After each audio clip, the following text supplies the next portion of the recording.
The major players in the stock markets, commodity markets, etc., got into something and out of other things. And every time the effect of Greenspan's statement has been to push up what they got into and push down what they got out of. Why? Because they wrote his statement. The whole economic system is about whether people have confidence in it, and the confidence comes from the people who run it.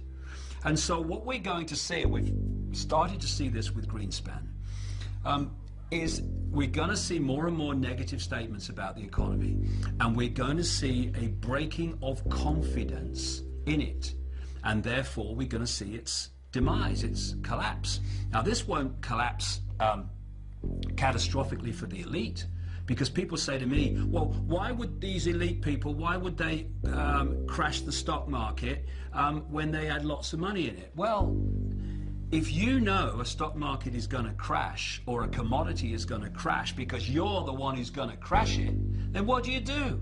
You get out of it just before the crash, you let it crash, and then you buy up vastly greater amounts of that at a few cents on the dollar, and then you increase the confidence and up it goes again, and now you own vast amounts more than you did before.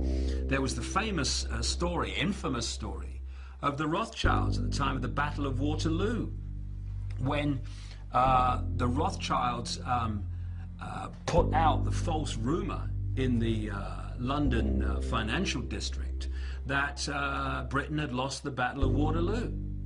And of course everything crashed, and then came along the real news, the real truth, which is they'd won the Battle of Waterloo and the stock market went flying up again, except when it crashed, the Rothschilds had agents all around buying up stocks on a few cents on the dollar. And at the end of that day, the Rothschilds were vastly more wealthy and powerful than they were before. So if a stock market crashes or an economic system crashes, it's because those who move trillions of dollars around it every day have made it crash.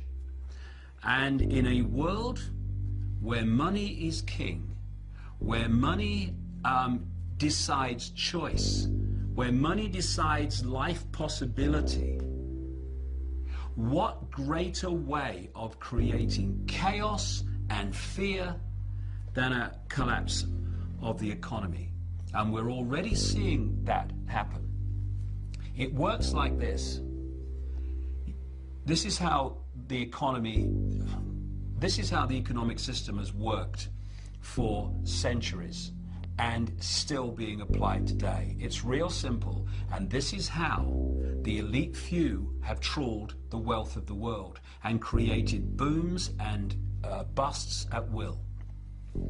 Stage one, they push interest rates down, start recognizing the cycle that's just coming to an end, and they put lots of money into circulation, what we call money, because it's not governments that put money into circulation. It's private banks controlled by the same pyramid, making loans to people, credit loans. That's how money's put into circulation, not by governments. So what the banking cartel does is it puts vast amounts of money into circulation by pushing interest rates down and giving loans for, on next to no collateral. What happens then is there's lots of economic activity because there's lots of money swirling around, so there's lots of units of exchange to buy goods.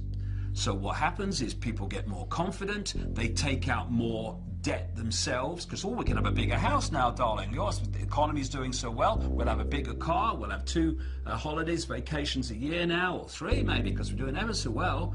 And what do businesses do? They get into more debt, because crikey, we've got all this demand, we've got to invest in plant and machinery and more staff and all this, so we can meet demand. And then that is in effect the elite, economically, putting the fishing line out. And then at some point, and we're closing in on that point now, they start reeling the fishing line in. Because what they do is they start pushing interest rates up.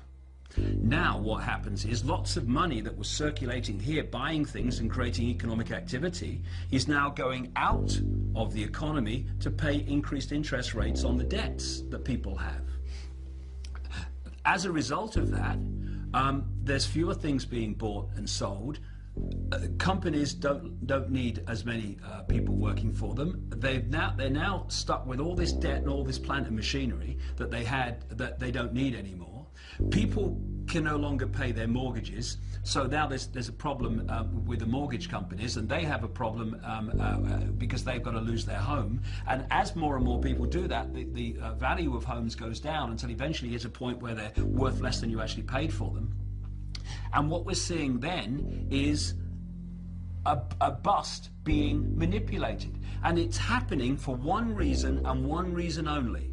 The amount of units of exchange in circulation is being removed from the economy. What we're seeing now are the signs that they're now manipulating a bust in this very way to create as much chaos and panic and fear as possible, because panic, fear, and chaos are a manipulator's dream.